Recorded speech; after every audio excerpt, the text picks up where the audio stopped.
अब अगर एग्जाम में मेरे सामने ये वाला क्वेश्चन आएगा तो मैं इसको एक्सपैंड करके के की वैल्यू निकालना तो जानता ही हूँ, बट अगर मैं आपको बोलूं कि इसको देखते ही मैं बोल सकता हूँ कि के की वैल्यू 0 है विदाउट एक्सपेंडिंग इवन, तो आप कहेंगे वाह ये तो मजा आ जाएगा। तो वेल ऐसा एक केस नहीं, बड़े सारे केसेस हो सकते हैं। इनफैक्ट 5 केसेस आज हम डिस्कस करने जा रहे हैं जिसके अंदर वैल्यू ऑफ द डिटर्मिनेंट 0 हो जाएगी, ये आप देखते ही बता पाओगे।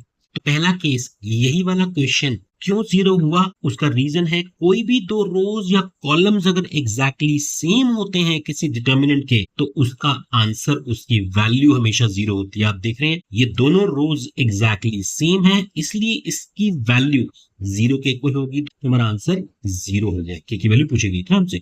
इसी तरीके से अगर केस 2 की बात करें तो एक ऐसा डिटर्मिनेंट है जिसमें कोई भी दो रोज या कॉलम्स आपस में प्रोपोर्शनल हैं, जैसे कि आप देख रहे हैं इसमें 1 फैक्टोरियल 2 फैक्टोरियल 3 फैक्टोरियल है और यहाँ पर 2 4 12 है, तो ये दोनों रोज आपस में प्रोपोर्शनल है। क्यों? बिकॉज ये 1 है, ये 2 है और ये 6 है, ये इसका डबल है, ये भी डबल हो गया, ये भी डबल हो गया, तो इसका आंसर भी 0 आएगा। इजीली चेक कर सकते हैं। और अदरवाइज मैं इसमें से अगर 2 कॉमन निकाल लूं तो अंदर क्या बचेगा 1 2 6। आप देखेंगे ये दोनों रोज जो है एग्जैक्टली सेम हो गई हैं, तो बाय फर्स्ट केस इसका आंसर 0 हो जाएगा।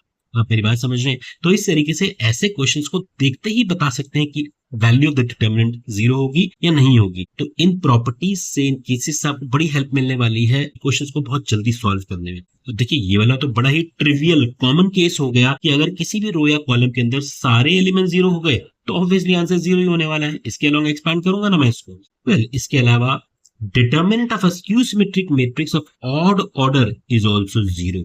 आप समझ रहे हैं? स्क्यू सिमेट्रिक मैट्रिक्स जिसके डायगोनल पर सारे एलिमेंट 0 होते हैं और जो अक्रॉस दी डायगोनल होते हैं वो इक्वल एंड अपोजिट होते हैं, ऐसी मैट्रिक्स स्क्यू सिमेट्रिक होती है। अगर उसका ऑर्डर ऑड है, ऑड बोले तो 3 5 7, इन ऑर्डर्स की मैट्रिसेस का डिटर्मिनेंट हमेशा 0 होता है। आपको कैलकुलेट करने में टाइम वेस्ट नहीं करना है। उसके बाद एक केस और ध्यान दीजिए, ये थोड़ा सा हट करके केस है जो आपने शायद नहीं पढ़ा होगा, लीनियर डिपेंडेंस ऑफ रोज और कॉलम्स। मतलब ये कि अगर कोई भी दो रोज का सम किया जाए और वो अगर थर्ड के इक्वल है, सम या डिफरेंस, मतलब एक एग्जांपल लेके बता रहा हूँ, इन दोनों को ऐड कर रहे हैं तो 3 आ रहा है, इन दोनों को 5, इन दोनों को ऐड कर रहे हैं तो 9 आ रहा है। मतलब यहाँ पर मैं लिख सकता हूँ कि R3 जो है वो R1 प्लस R2 के इक्वल है।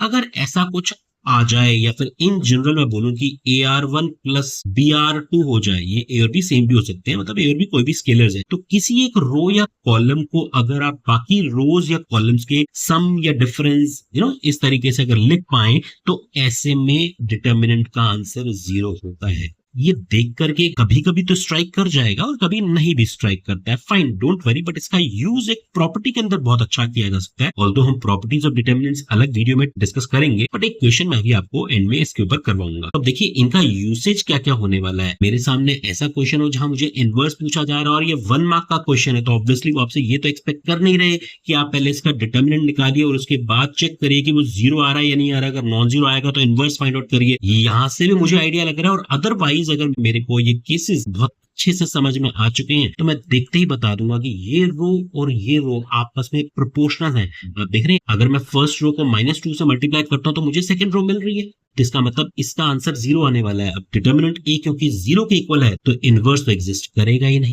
अब देखिए यहाँ पर डिटर्मिनेंट ए की वैल्यू निकालनी है, तो एक तरीका तो ये रहता है एक्सपैंड कर लिया जाए, तो बहुत टाइम लग जाएगा। अब मेरे पास कोई ना कोई तो तरीका होगा ना, 1 मार्क के क्वेश्चन में इतना ज्यादा टाइम तो मुझे नहीं लगाना है। तो देखिए अगर मैं यहाँ पर इन दोनों कॉलम्स को ऐड करूं तो मैं C2 को चेंज कर रहा हूँ C2 प्लस C3 में, ऐसा हम कर सकते हैं। सिर्फ C1 और C3 में कोई चेंज नहीं कर रहा हूँ, सिर्फ मैं C2 को चेंज कर रहा हूँ। तो आप देखेंगे C2 क्या हो जाएगा, सारे एलिमेंट सेम हो जाएंगे, A plus B plus C, A plus B plus C. अब अगर मैं ये same element A plus B plus C बाहर निकाल लूं तो आप देखेंगे अंदर क्या बचेगा, फर्स्ट कॉलम 1 1 है, सेकंड कॉलम भी 1 1 1 हो जाएगा, थर्ड को जो भी होने दीजिए। अब आप देखिए ये प्रॉपर्टी, ये केस वही हुआ जो हमने पहला डिस्कस किया कि दोनों कॉलम्स एग्जैक्टली सेम हो गए, तो इसका आंसर 0 हो गया। तो ये आंसर करेक्ट हो गया। आप समझ रहे हैं? इस तरीके से आपको जल्दी से आंसर निकालने के लिए ये केसेस को जरूर ध्यान रखना है। और हाँ, किसी एक स्टूडेंट की रिक्वेस्ट पे ऑफलाइन क्लास में जब बात कर रहे थे तो उसने मुझे बोला कि सर एक केस ये भी तो हो सकता है कि सारे एलिमेंट 0 हो जाएं, तो भी तो आंसर 0 होगा। Of course